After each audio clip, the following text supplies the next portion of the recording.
Good afternoon. Before we start, I'd like to say a few words about the devastating wildfires that are scorching Texas Panhandle and northwest Oklahoma. Yesterday, one of the biggest fire events in Texas history, with more than 1 million acres of Texas land burned. From the start, I directed my team to do everything possible to help protect the people in the communities threatened by these fires. In response to specific requests made from the state, we already have more than 500 federal personnel here working on fire suppression. That includes the deployment of 100 federal firefighters and more on the way, as well as dozens of additional fire engines, air tankers, small planes, helicopters to help fight the flames. And FEMA has already guaranteed that Texas and Oklahoma will be reimbursed for the cost of keeping folks safe. And we're grateful for the brave first responders risking their lives to save others. And we urge folks to listen to the warnings from the local officials, listen to them. I've flown over a lot of these wildfires since I've been president. Matter of fact, I've been in a helicopter in the west and the southwest and northwest, flown over more land burned to the ground, all the vegetation gone, than this entire state of Maryland in square footage. The idea there's no such thing as climate change, I love that, man. I love some of my Neanderthal friends who still think there's no climate change. Well, my administration is going to keep building on the progress we've made fighting climate crisis, and we're going to help folks rebuild themselves in the wake of these disasters. And we rebuild to the standards that are up-to-date standards and building codes and the rest, because if you fly over these areas that are burned to the ground, you'll see in the midst of 20 homes that are just totally destroyed, one home sitting there because it had the right roof on it. And anyway, since I took office, FEMA's provided Texas alone over $13 billion in 3 years in disaster relief after fires and winter storms across the state. And when disasters strike, there's no red state or blue state where I come from. They're just communities and families looking for help. So we're standing with everyone affected by these wildfires. We're going to continue to help you respond and recover. Now, turning to the purpose of my visit. I want to thank Congressman Gonzalez. There you are, pal. I thank him. I thank him for the passport into his district, but he's been a great partner. I also want to thank Mayor Cowan for his partnership, and I want to thank County Judge Trevino for over 30 local officials who've joined us here today. No one works harder for a safe, secure border than all of you. And Secretary Mayorkas has joined us today, and he's joined by 7 mayors in cities and towns across South Texas.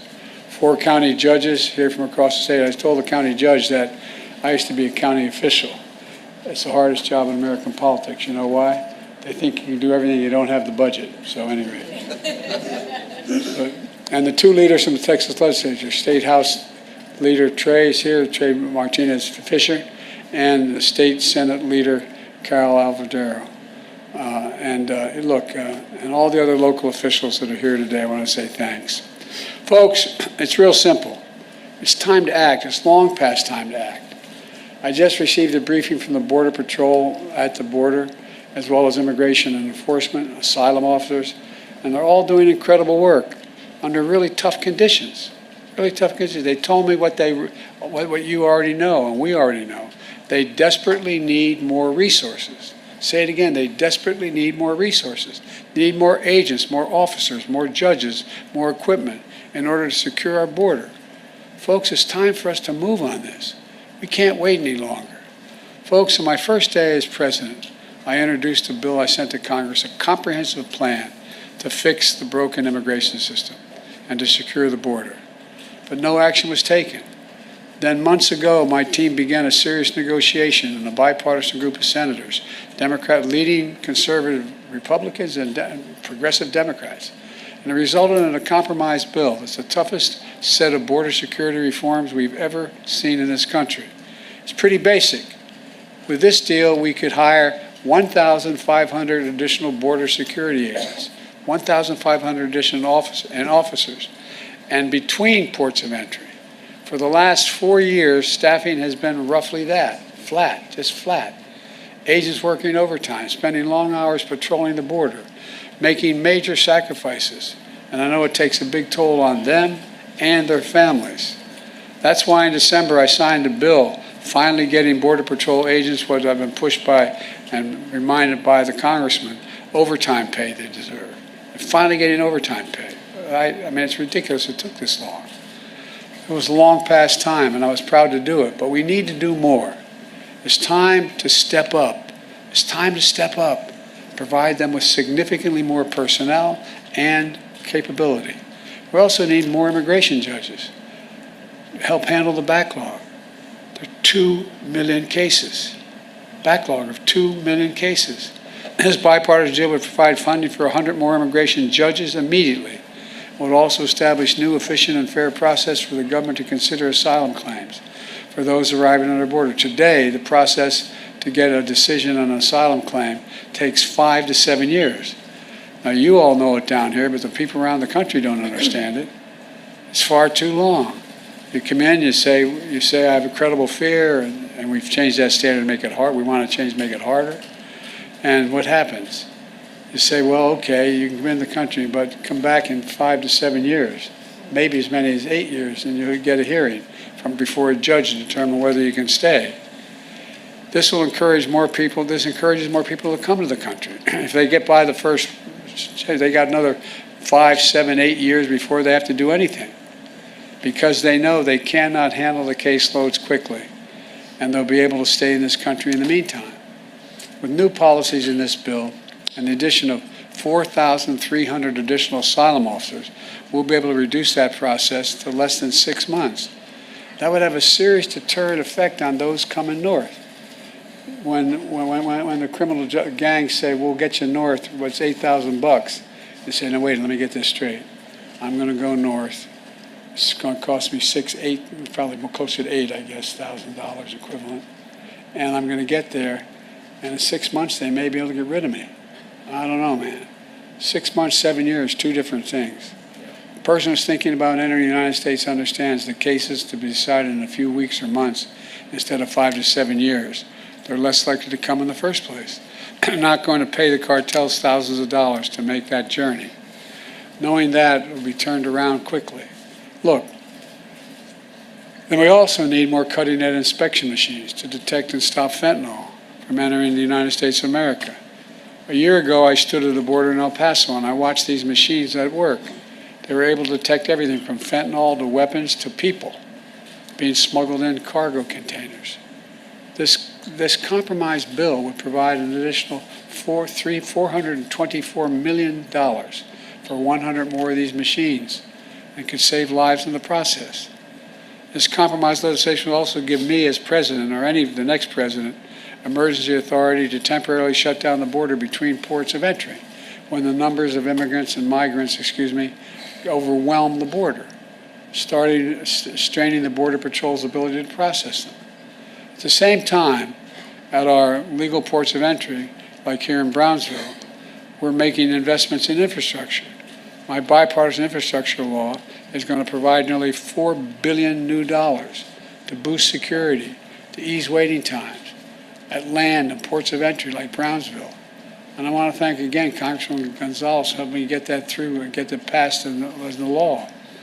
That you get the money for example, that's how you got the money for the Gateway Bridge from that fund. Folks, the bipartisan border security deal is a win for the American people. And it's a win for the people of Texas, and it's fair for those who legitimately have a right to come here to begin with.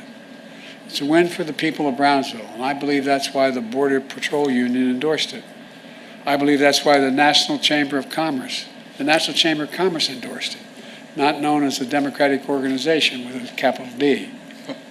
Look, and that's why the Wall Street Journal endorsed it as well. This is a truly bipartisan initiative. That's why the bipartisan South Texas Alliance of Cities endorsed it. Folks, I didn't get everything I wanted in that compromised bipartisan bill, but neither did anybody else. The compromise is part of the process. That's how democracy works. That's how it's supposed to work. Compromise is a very positive step on a critical issue for the country, all those issues for the country. And folks here in Brownsville and all along the border know that. We need to have their backs, your backs. And I want the people to understand clearly what happened here. This bill was in the United States Senate. It was on its way to being passed. Then it was derailed by rank-and-file politics, partisan politics. The U.S. Senate needs to reconsider this bill.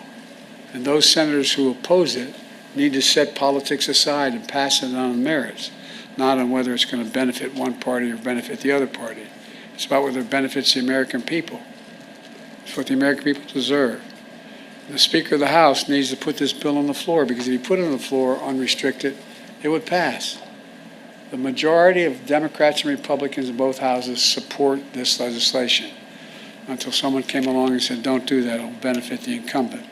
That's a hell of a way to do business in America for such a serious problem. We need to act. It's time for the speakers and some of my Republican friends in Congress who are blocking this bill to show a little spine. Pass a bipartisan board, bipartisan, remember, bipartisan. Conservative leaders supported this. Border security bill. Let's remember who we work for God's sake. We work for the American people. Let me end with this. I understand my predecessor is in Eagle Pass today. So here's what I would say to Mr. Trump.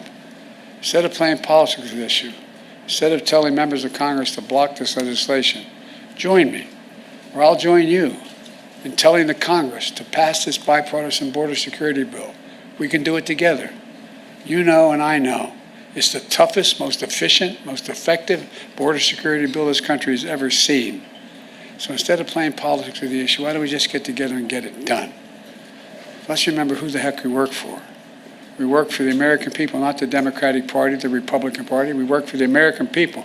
And let's remember who we are. We're the United States of America. No, I mean this. Think about this. There's nothing beyond our capacity. Nothing when we work together. And if all things we should be working together on is this, we have the formula to get it done. God bless you all, and may God protect our Border Patrol, and God protect our troops. Now I'd like to turn this over to Secretary Mayorkas. Thank you.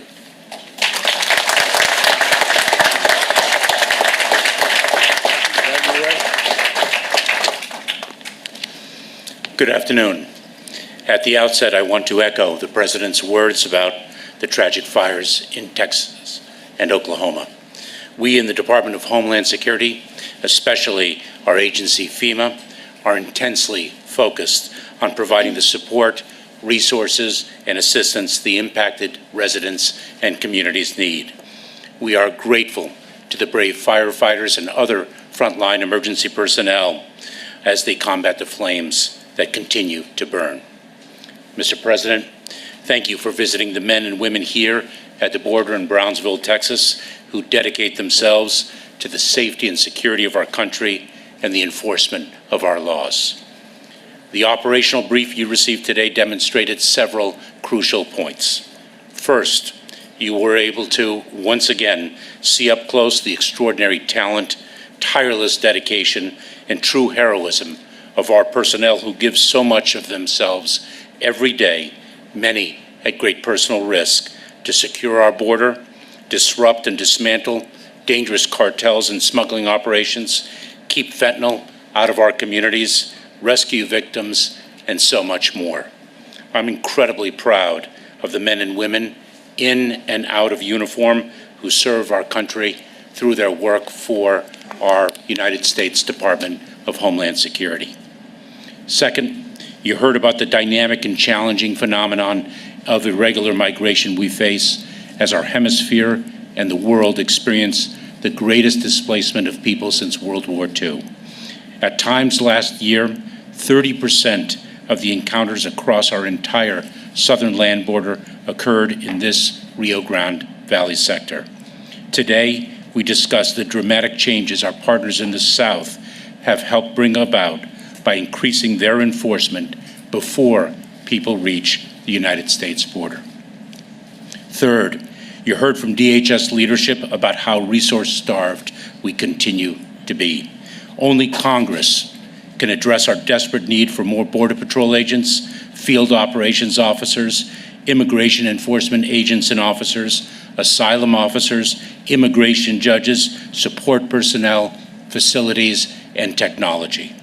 You can see the impact these resources will have on our ability to strengthen our security, advance our mission to protect the homeland, and enforce our nation's laws quickly and effectively. Though Congress has not yet provided the resources we need, DHS will continue to enforce the law and work to secure our border. We have listened to our workforce and, leveraging every available asset, equip them with new technology, logistical support, innovative tools, 11 new processing facilities, and hundreds of additional processing coordinators and support personnel. We are removing and returning historic numbers of migrants who entered illegally and failed to qualify for relief. Just since mid-May, we have removed or returned more such migrants than in any full fiscal year since 2015. We have provided asylum officers new authority to streamline the asylum claims process, implemented regulatory changes that incentivize migrants to follow safe, orderly, and lawful pathways, and so much more.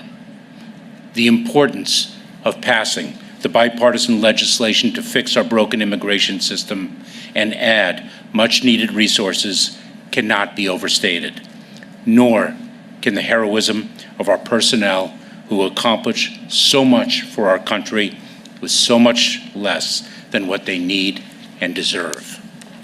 Finally, Mr. President, you heard about the difference that cooperation, collaboration, and communication between federal personnel and local officials can make in the efficient and effective enforcement of our laws.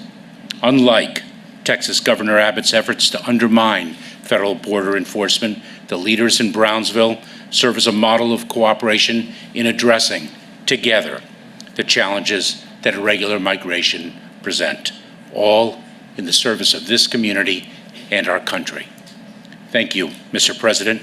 Thank you to the public officials here at all levels of government, and thank you to the extraordinary public servants of the United States Department of Homeland Security. It is now my pleasure to introduce Congressman Vicente Gonzalez.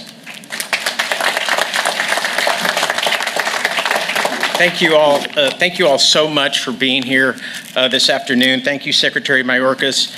It is my honor to welcome President Joe Biden to the 34th Congressional District of Texas. Let's give him a big warm welcome. And we hope this is just the beginning of many more visits to our region, not only in this presidency, but in the next. We want to thank him for such critical conversations that we've had on issues that impact us here and across the southern border. But I can't go by without celebrating the recent over $300 million of infrastructure investment that we've received right here to our congressional district. I know when you travel across the valley, you see this massive infrastructure in roads and bridges, but we've especially have received a lot of resources in expanding our ports of entry, our airports, $68 million to deepening and broadening the port of Brownsville, which will allow larger vessels to come in, and more projects to assure that we continue to compete globally in the next generation. And secondly, I'd like to thank folks who are here today who understand that border security is not a Democratic or Republican problem. It's an American problem that requires real bipartisan solutions. And that's why we must enact legislation that enables us to hire more immigration judges, more agents, more infrastructure on our southern border. And the bill that came from the Senate side, that the bipartisan border security package, would do just that. And it would fix many of the problems that are urging our southern border today. And we need to continue with ideas like that. We need to assure that one former president and a partisan rogue group of members of Congress don't stop this progress and don't alleviate the pressure on our southern border. I continue to urge safe zones in the Congress, to create safe zones in places like Guatemala and Panama and possibly Colombia, where migrants can process their asylum claim thousands of miles from our southern border. And it takes the pressure off our southern border, and it assures that cartels don't continue to enrich themselves by trafficking people to our southern border. However, we cannot do this without a bipartisan cooperation, and we need to assure that we continue to nudge that small rogue group of members of Congress of Republican members of Congress. It's not all of them. It's a small group that are putting a stop on important legislation that could really take the pressure off our southern border and create improved conditions here in South Texas and across our region. So rest assured that I will continue to work with President Biden and members of Congress across the aisle to bring policies that will make things better for everyday Americans, but also secure our southern border.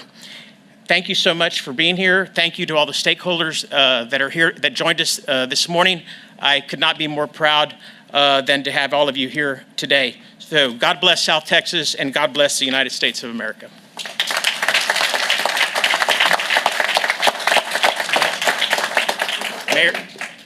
Mayor Cal. The judge.